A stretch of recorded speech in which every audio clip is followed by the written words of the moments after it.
First, Frank Figliuzzi, former FBI Assistant Director for Counterintelligence. He held senior FBI leadership positions across the country, really, and is now an NBC News national security analyst. Frank, the body was on national park land, federal land. What specifically does that change moving forward here? Well, it puts the FBI in a clear leadership position in terms of leading this investigation. It becomes what is a rare federal homicide case if indeed the murder occurred on national park property. On Thursday of last week, cops said they knew where Brian was. Now they say they have no idea. How does that happen? Well, in this gray area between determining whether or not a homicide occurred or not, there's this gap period where he was declared a person of interest. Now, very commonly, a person of interest in a potential homicide would be placed under surveillance. That did not happen here.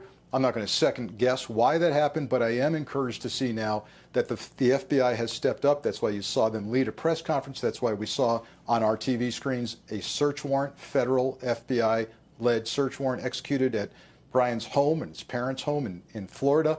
That's why you're likely to see a U.S. attorney step up and prosecute this if indeed the facts turn into a homicide. Were you in charge of this, Frank, and the search for Brian Laundrie right now? What would the first next steps be? Well, I would not be surprised, Shep, if we see the U.S. attorney issue what's called a material witness warrant for Brian.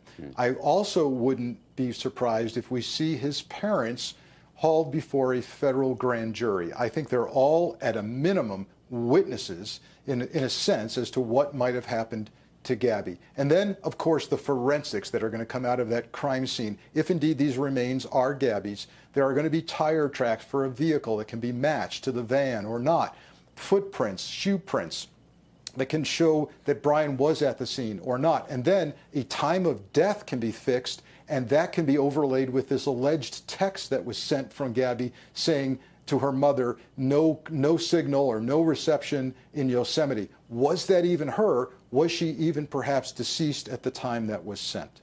Frank Figliuzzi, thank you.